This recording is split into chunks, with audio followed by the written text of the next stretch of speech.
Em destaque no Panorama CBN, ministro André Mendonça autoriza a investigação do financiamento do filme Dark Horse. Flávio Bolsonaro grava vídeo apelando por apoio de Michele. Donald Trump condiciona acordo nuclear com a Arábia Saudita a reconhecimento pelo país do Estado de Israel. Petróleo volta a ultrapassar os $100 depois de mais de 2 meses, com ataques no Mar Vermelho. Brasil tem menor número de mortes violentas em 14 anos e antecipa a meta de redução de homicídios intencionais.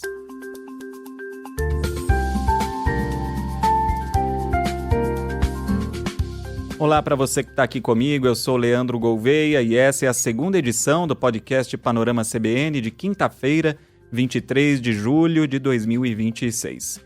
Em menos de meia hora eu te conto as principais notícias do dia. Começo pela decisão do ministro André Mendonça, do Supremo Tribunal Federal, de autorizar a Polícia Federal a abrir um inquérito sobre o financiamento de R$61 milhões do Banco Master para o filme Dark Horse, baseado na trajetória política de Jair Bolsonaro. A decisão atende a um pedido da própria PF e teve parecer favorável da Procuradoria-Geral da República.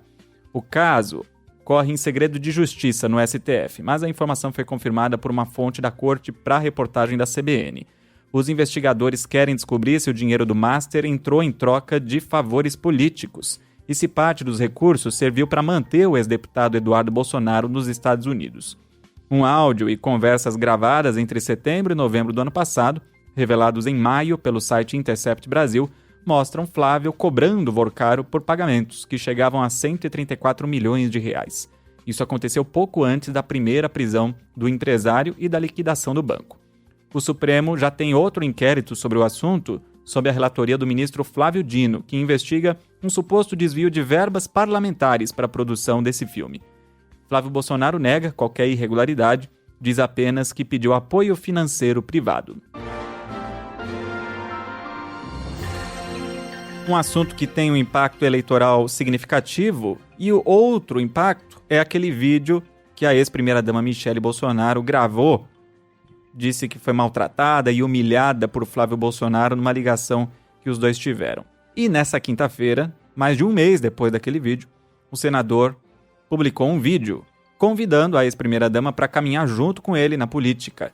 Ele pediu mais uma vez desculpas pelos desentendimentos recentes e disse que os momentos de desconforto são explorados por opositores. O momento é difícil para todo mundo. Ninguém é perfeito, eu não sou perfeito e, mais uma vez, peço desculpas por alguns momentos que causaram desconforto. Como somos pessoas públicas, isso acaba sendo explorado pelos nossos opositores. Nunca foi minha intenção desrespeitar ninguém, ainda mais a esposa do meu pai. Também faço o pedido aqui à nossa militância, para a gente olhar para frente nesse momento. Vamos focar no objetivo principal, que é resgatar o nosso Brasil. Como já disse Jair Bolsonaro em outras oportunidades. Não vamos transformar essa situação em mais motivos de ataques que podem e serão explorados contra nós mesmos. O motivo central desse vídeo foi a disputa no palanque do PL no Ceará, onde o partido fechou uma aliança com o ex-governador Ciro Gomes, do PSDB, um movimento criticado por Michele. Ela também queria uma aliada dela do PL concorrendo ao Senado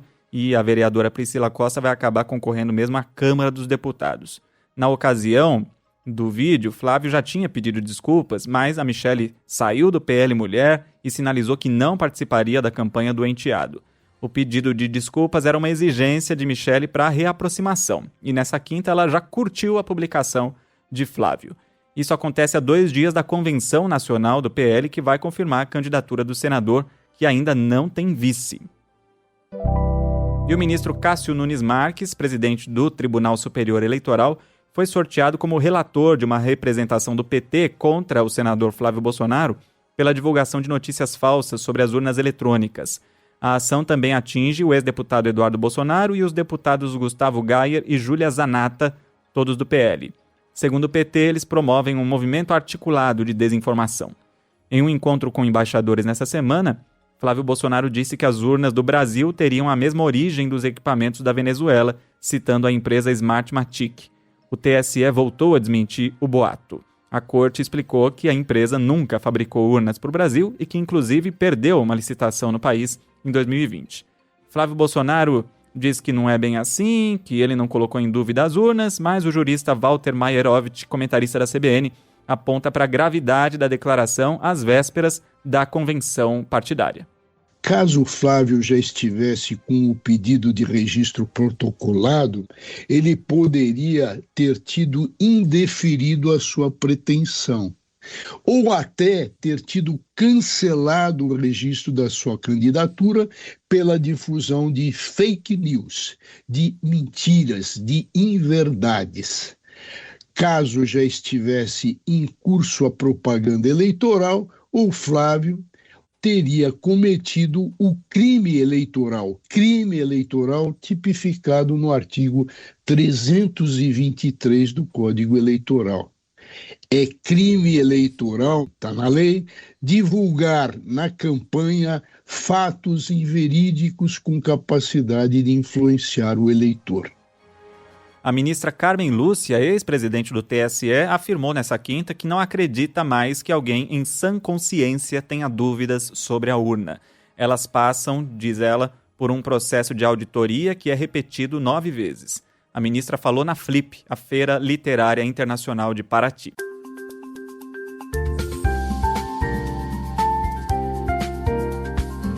O ministro Cristiano Zanin, do STF, autorizou a Polícia Federal a investigar o ministro Paulo Dias de Moura Ribeiro, do Superior Tribunal de Justiça, no inquérito que apura a venda de sentenças.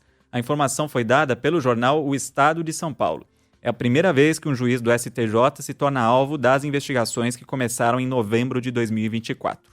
A PF quer analisar dados bancários de empresas, parentes e servidores para saber se o ministro teve ou não participação no esquema. O relatório aponta que uma empresa ligada ao grupo repassou R$4 milhões para a esposa de um dos servidores envolvidos. Em nota, a assessoria do STJ disse que o ministro desconhece a existência de investigação instaurada sobre decisões que ele tenha proferido e que o servidor citado atuou como assistente de plenário entre janeiro e junho de 2019 e foi exonerado após atuação irregular a pedido do próprio ministro. Nesse esquema todo, a Procuradoria-Geral da República já denunciou 9 pessoas por crimes como organização criminosa e lavagem de dinheiro no tribunal.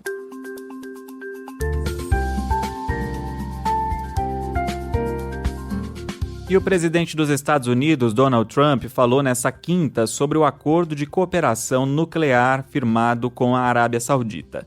É um pacto de 30 anos que prevê o envolvimento de empresas americanas no desenvolvimento do setor nuclear do país árabe.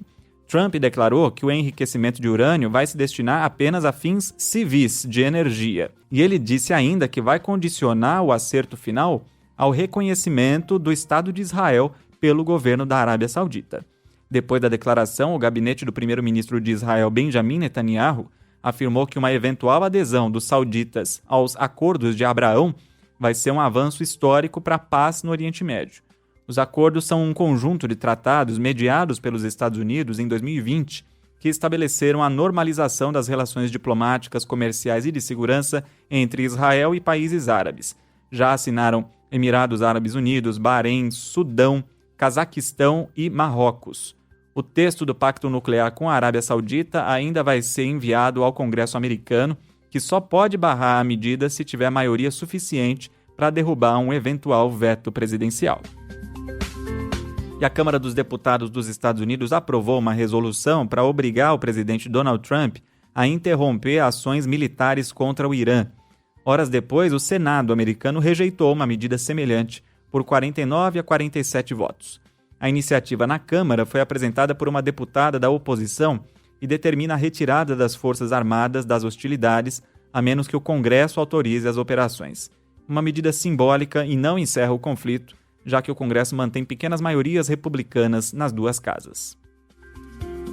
Enquanto isso, a tensão no Oriente Médio continua alta. O Irã declarou que vai passar a considerar uma base militar do Reino Unido um alvo legítimo para ataques futuros, porque ela foi supostamente usada pelos Estados Unidos para um bombardeio contra o território iraniano. A base citada fica na Inglaterra, a cerca de 90 quilômetros de Londres. O Irã não deu provas, mas é uma potencial escalada na guerra. O presidente Trump também disse numa entrevista ao site Axios que considera retomar grandes operações no Irã até em maior escala do que os ataques realizados na operação que deu início à guerra em fevereiro. E os Houthis, grupo extremista apoiado pelo Irã no Iêmen, atacaram 2 navios sauditas no Mar Vermelho durante a noite de quarta-feira. O grupo já tinha ameaçado bloquear a rota marítima em resposta à intervenção militar liderada pela Arábia Saudita contra o grupo há anos, e o Irã também já tinha pedido para o grupo ficar preparado para bloquear a passagem caso os Estados Unidos cumprissem a ameaça de destruir infraestruturas energéticas iranianas.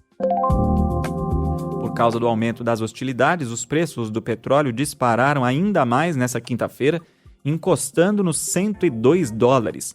No momento em que eu gravo, o barril do tipo Brent tem alta de 6%, negociado a $100, maior valor em 2 meses. Desde o recomeço dos ataques, o petróleo já subiu mais de 40%. Por causa disso, o governo Lula vai prorrogar por mais 2 meses o benefício de 44 centavos por litro de gasolina. A medida perderia a validade no sábado. O principal índice da Bolsa de Valores de São Paulo caiu 0,46% aos 176.723 pontos. O dólar comercial subiu 0,65%, cotado a R$ 5,08. O euro vale 5,78, com alta de 0,37%. E por causa da guerra, o Banco Mundial revisou para baixo a expectativa de crescimento da economia global, de 2% para pouco mais de 1%. O apresentador e comentarista da CBN, Carlos Alberto Sardenberg, avalia que a retomada da guerra está pior do que a primeira fase, por causa da entrada dos Houthis no Mar Vermelho, interrompendo as 2 vias de escoamento do petróleo do Oriente Médio. Qual é o resultado disso tudo? É que o mundo tem usado o petróleo dos seus estoques internacionais. E ninguém sabe até que ponto, que nível estão esses estoques. E se a circulação de petróleo é finalmente interrompida também pelo Mar Vermelho, a situação fica mais complicada. Os jornais internacionais informam, por exemplo, que 7 petroleiros já foram obrigados a abandonar a rota do Mar Vermelho por conta das ameaças de ataques do Houthis, do grupo Houthis. E o resultado, então, é que o preço do petróleo voltou a subir e não se vê a expectativa de que ele volte a cair. Petróleo alto gera inflação, inflação leva os bancos centrais a aumentarem as suas taxas de juros e a taxa de juros mais elevada reduz o crescimento econômico. E o desempenho das empresas estatais brasileiras piorou nos últimos anos. Segundo um relatório da Instituição Fiscal Independente, as estatais tiveram déficit no ano passado, equivalente a 0,05% do PIB. Em 2022, para comparação, havia superávit de 0,06%, mas nos 3 anos de governo Lula houve déficit. O estudo mostra deterioração nas contas de empresas como Correios, Infraero e Embrapa, o que pode pressionar o Tesouro Nacional com novos aportes públicos.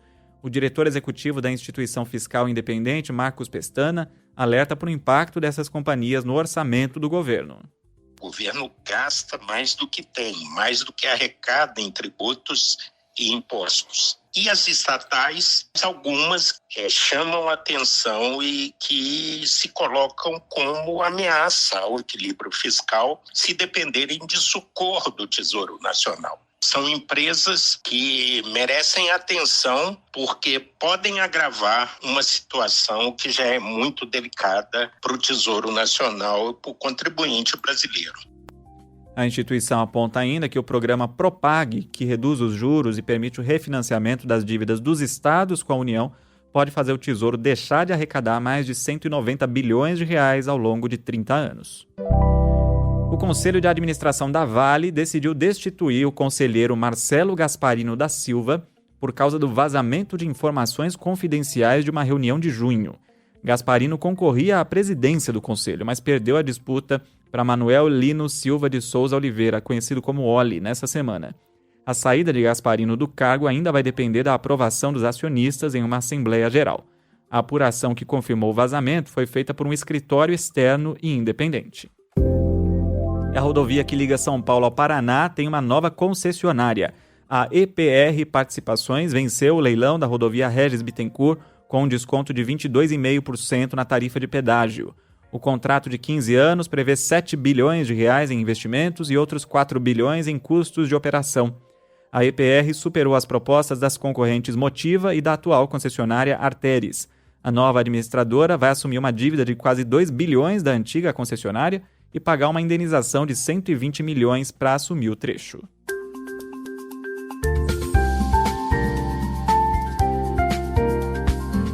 Falando em concessão, em São Paulo e região metropolitana, os passageiros dos trens tiveram um dia de cão. Um curto-circuito provocou um incêndio, um trem pegou fogo e as pessoas tiveram que andar nos trilhos, pular muro. O vídeo que mostra o trem cheio começando a pegar fogo é desesperador.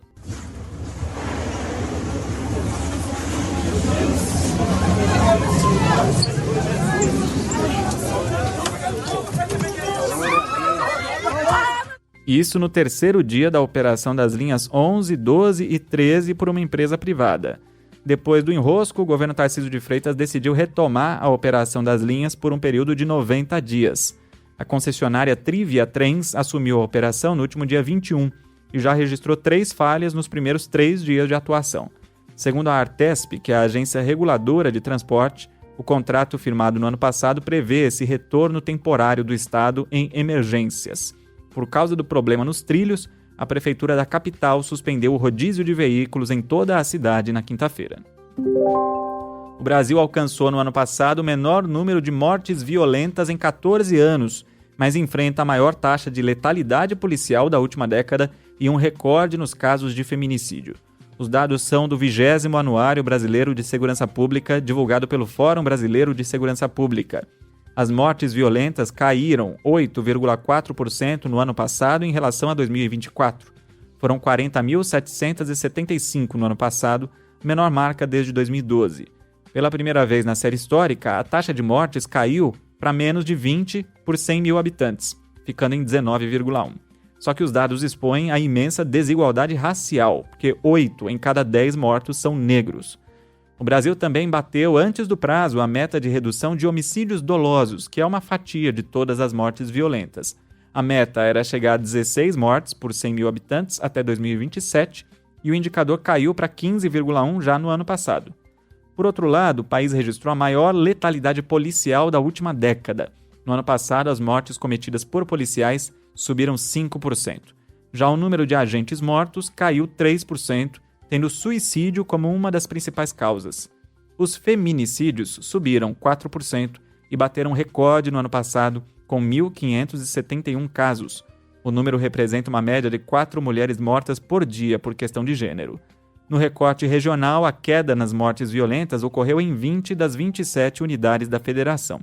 Santa Catarina assumiu o posto de estado menos violento do país, com taxa de 7,6 mortes por 100 mil habitantes, posição que São Paulo ocupava desde 2014. Na ponta oposta, as 10 cidades mais violentas do Brasil ficam na região Nordeste e metade está na Bahia. Maranguape, no Ceará, lidera o ranking nacional pelo segundo ano seguido. Uma nota triste, especialmente para nós da CBN, o jornalista Kaique Verli, da TV Gazeta e da CBN Vitória, morreu nesta quinta-feira aos 33 anos. Ele foi encontrado já sem vida no apartamento onde morava sozinho, no bairro Jardim da Penha, em Vitória, no Espírito Santo. As primeiras informações indicam que a morte foi provocada por problemas de saúde, sem sinais de violência. Recentemente, ele tinha começado a fazer tratamento e tomar medicamentos para controlar episódios de crises convulsivas. O governo do Espírito Santo, o Tribunal de Justiça do Estado, a Assembleia Legislativa e outros órgãos lamentaram a morte do jornalista. O velório e enterro serão em Carangola, Minas Gerais, cidade natal do repórter. Nossos sentimentos aos colegas e familiares. E o corpo do produtor, diretor e fotógrafo Luiz Carlos Barreto foi velado no Palácio da Cidade, na zona sul do Rio de Janeiro. A cerimônia reuniu dezenas de coroas de flores de instituições como a Academia Brasileira de Cinema, o Museu de Arte Moderna do Rio e o Canal Brasil. O cineasta Bruno Barreto, filho de Luiz Carlos, lembrou uma história sobre o pai da Copa do Mundo de 1958. Esse hábito do capitão do time levantar a taça da Copa do Mundo começou em 58 por causa do meu pai. Isso não sou eu que estou contando, foi o jornal o Globo que revelou isso hoje de manhã para mim. E meu pai estava fotografando o Bellini ali com a taça e tinha muito fotógrafo na frente dele. Aí ele disse pro Bellini, levanta a taça, Bellini, levanta a taça. E aí ele fez a foto e a partir daí virou um hábito de toda a Copa do Mundo, o capitão do time levantar a taça. Outra filha, Paula Barreto, falou do aspecto humano do pai.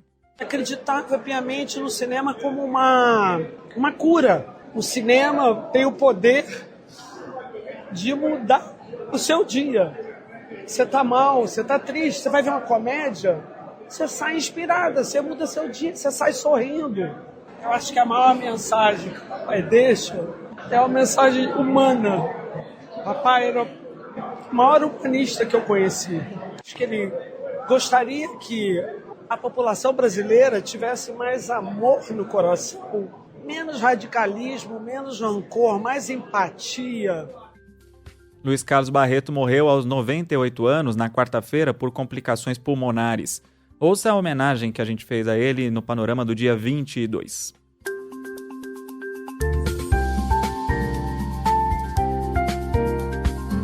O governo Lula divulgou uma nota em que vê com preocupação a declaração do presidente da Nicarágua, Daniel Ortega, de que o país não vai ter novas eleições presidenciais que estavam previstas para 2027.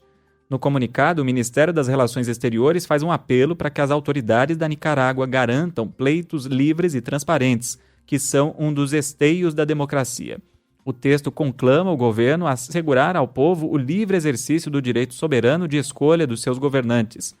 Ortega comanda o país há quase 2 décadas e atua ao lado da primeira-dama e vice-presidente Rosário Murillo. E a Comissão Europeia multou o Google em 890 milhões de euros, o equivalente a cerca de 5 bilhões e 100 milhões de reais. A União Europeia informou que a empresa violou leis de concorrência online ao dar prioridade aos próprios serviços, como compras e hotéis, nos resultados de busca. O órgão também afirmou que a gigante de tecnologia impediu que desenvolvedores direcionassem clientes para ofertas mais baratas fora da sua loja de aplicativos. O Google já começou a testar mudanças no sistema de pesquisas e vai poder recorrer da decisão.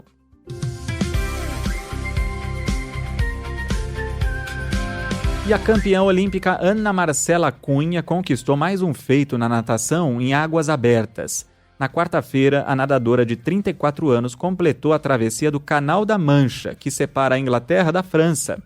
A brasileira nadou quase 43 quilômetros em 8 horas e 25 minutos. Um recorde sul-americano. Ela falou dos desafios em entrevista ao vivo na CBN.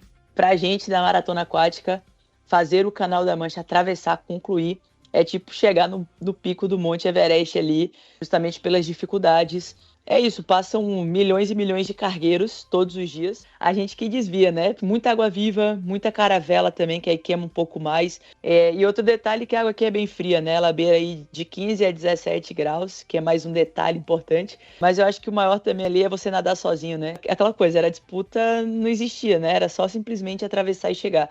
Mas eu acho que como sonho de adolescente, realizando, isso não foi uma dificuldade, assim, ao extremo, né? Mas foi uma travessia, foi um desafio um pouco mais difícil realmente. A marca da Ana Marcela também é a mais rápida do mundo entre homens e mulheres desde 2022.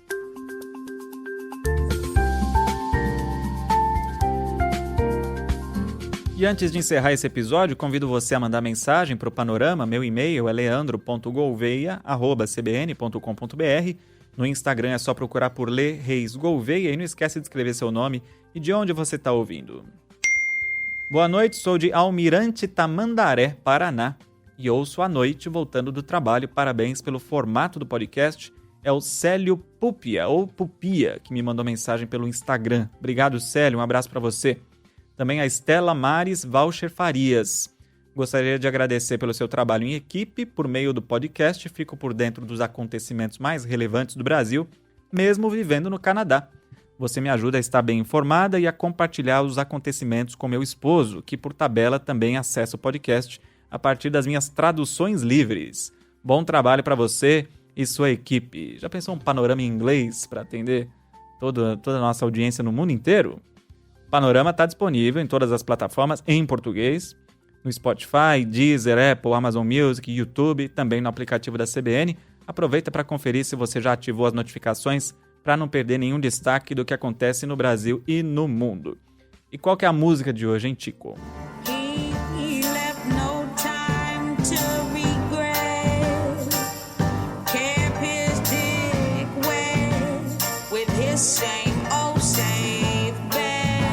Música para homenagear a cantora britânica Amy Winehouse, que morreu há exatos 15 anos, no dia 23 de julho de 2011. Ela tinha só 27 anos de idade. Você se lembra onde estava quando soube da notícia? Essa aí, Back to Black, é a música mais regravada da cantora no Brasil e a segunda mais tocada, atrás de Rehab. Back to Black é o nome do disco, que foi lançado em 2006 e rendeu a ela 5 prêmios Grammy. Com Amy Winehouse, vamos encerrando este episódio, que teve a produção e o roteiro feitos por mim, Leandro Gouveia, e a edição e a sonorização por Anderson Wendel, o Tico. A próxima edição chega às plataformas por volta das 7 da manhã com Gabriel Freitas e eu volto na sequência. Até lá!